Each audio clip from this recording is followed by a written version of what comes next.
നമസ്കാരം. പമ്മയുടെ അടുക്കളയിലേക്ക് സ്വാഗതം. ഞാൻ ഗീത. നമുക്കിന്ന് വഴുതനങ്ങ കൊണ്ടൊരു സലാഡ് ഉണ്ടാക്കാം. കത്തിരിക്ക, ഇത് ഉണ്ടവഴുതനങ്ങയാണ്. ഇതുകൊണ്ടൊരു സലാഡ് ഉണ്ടാക്കാം. വളരെ പെട്ടെന്ന് തയ്യാറാക്കാം. കുറച്ച് ഇൻഗ്രീഡിയൻറ്റ് മതി. അതെങ്ങനെയാണെന്ന് നോക്കാം. ഈ ഒരു സലാഡിന് വേണ്ടിയിട്ട് ഒരു കത്തിരിക്ക എടുത്തിട്ടുണ്ട്. പിന്നെ 2 പച്ചമുളക്, ഒരു സവോള, അല്പം മല്ലിയില, തൈര്, കട്ട തൈരാണ് എടുത്തിരിക്കുന്നത്, ഉപ്പ്, വെളിച്ചെണ്ണ. നമുക്കിതെങ്ങനെയാണ് തയ്യാറാക്കുന്നതെന്ന് നോക്കാം. നമുക്ക് ഈ വഴുതനങ്ങയൊക്കെ ഒന്ന് കട്ട് ചെയ്തെടുക്കണം. പിന്നെ ഈ സവോളയും പച്ചമുളകും ഒക്കെ ചെറുതായിട്ട് അരിഞ്ഞെടുക്കണം. ആദ്യം നമുക്ക് ഈ വഴുതനങ്ങ അരിഞ്ഞെടുക്കാം. വഴുതനങ്ങ ഞാനിങ്ങനെ കട്ട് ചെയ്തിട്ടുണ്ട്. നമുക്കിനി ഇതൊന്ന് അല്പം എണ്ണ ഒഴിച്ചൊന്ന് ഫ്രൈ ചെയ്തെടുക്കണം. ഞാനൊരു പാൻ അടുപ്പിൽ വെച്ചിട്ടുണ്ടായിരുന്നു. പാൻ ചൂടായിട്ടുണ്ട്. നമുക്കിതിലേക്ക് അല്പം എണ്ണ ഒഴിച്ചു കൊടുക്കാം. വെളിച്ചെണ്ണയാണ്.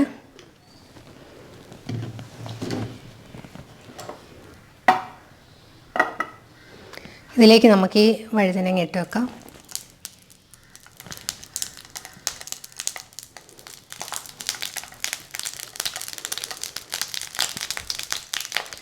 ഇതിന് നന്നായിട്ട് ഫ്രൈ ആയി വരണം. ഇതിൻ്റെ തൊലിയൊക്കെ നന്നായിട്ട് വാടി ഇത് പെട്ടെന്ന് വേകുകയും ചെയ്യും. അങ്ങനെ വെച്ച് ചെയ്യുമ്പോൾ നമുക്കിത് അടച്ചു വെക്കാം. ഇടയ്ക്കിടയ്ക്ക് തിരിച്ചും മറിച്ചിട്ട് കൊടുക്കണം. വഴുതനങ്ങ ഒന്ന് സോഫ്റ്റ് ആവുന്നത് വരെ നമുക്ക് വെയിറ്റ് ചെയ്യാം. നമ്മുടെ വഴുതനങ്ങയൊക്കെ നന്നായിട്ട് വെന്തിട്ടുണ്ട്, നല്ല സോഫ്റ്റായി. നമുക്കിനി ഇത് ഗ്യാസിൽ നിന്ന് മാറ്റാം. ഈ വഴുതനങ്ങ ഇപ്പം നല്ല ചൂടാണ്. അതിൻ്റെ ചൂട് ചെറുതായിട്ടൊന്ന് ആറിക്കഴിയുമ്പോൾ നമുക്കതിൻ്റെ ഈ തൊലിയൊക്കെ ഒന്ന് മാറ്റിയിട്ട് നമുക്ക് സലാഡ് ഉണ്ടാക്കാം. നമ്മുടെ കത്തിരിക്കയുടെ ചൂടാറിയിട്ടുണ്ട്. നമുക്കതിൻ്റെ ഈ തൊലി അങ്ങ് പൊളിച്ച് കളയാം.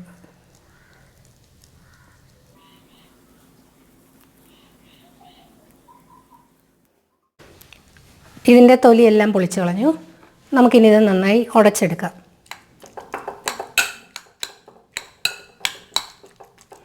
ഈ സമയം കൊണ്ട് ഞാൻ സവോളയും പച്ചമുളകും ഒക്കെ ഒന്ന് ചെറുതായിട്ട് അരിഞ്ഞു വെച്ചിട്ടുണ്ടായിരുന്നു കേട്ടോ.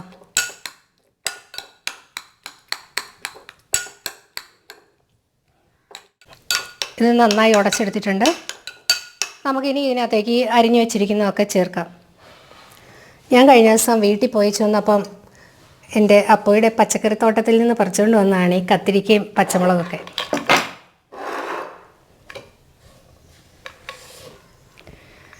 പച്ചമുളക്, സവോള, മല്ലിയില താല്പര്യമില്ലാത്തവർക്ക് അത് ഒഴിവാക്കാം.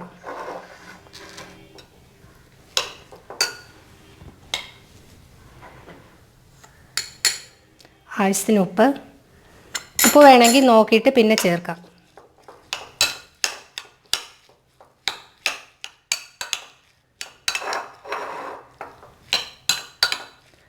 നന്നായിട്ട് മിക്സ് ചെയ്യുക.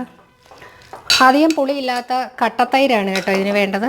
ഇനിയിപ്പോൾ നമ്മുടെ തൈരിൽ വെള്ളമയം ഉണ്ടെന്നുണ്ടെങ്കിൽ അത് കുറച്ച് നേരം ഒന്ന് അരിപ്പയിൽ കൂടി ഒന്ന് അരിച്ചെടുത്താൽ മതിയാവും. കുറേ നേരം ഒന്ന് ഒഴിച്ച് വെച്ചാൽ മതിയാവും. അപ്പോൾ അതിൽ നിന്ന് വെള്ളം ഊർന്നു പോകുന്നുള്ളൂ. മുകളിൽ കട്ടയായിട്ട് കിടക്കുകയും ചെയ്യും. അപ്പോൾ ആ ഊർന്നു പോകുന്ന വെള്ളം കളയണ്ട. നമുക്കത് മോരും വെള്ളമായിട്ട് കുടിക്കുകയോ അല്ലെങ്കിൽ മോര് കറി വെക്കുന്നതിനകത്ത് ഒഴിക്കുകയോ ചെയ്യാം.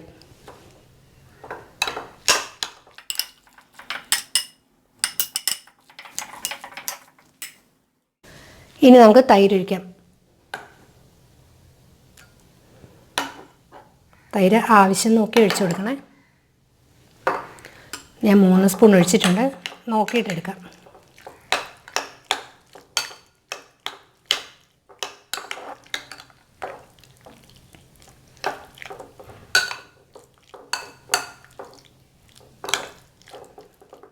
ഇത് അധികം പുളിയില്ലാത്ത തൈരാണ്. ഇതിപ്പം 4 സ്പൂൺ ആയിട്ടുണ്ട്.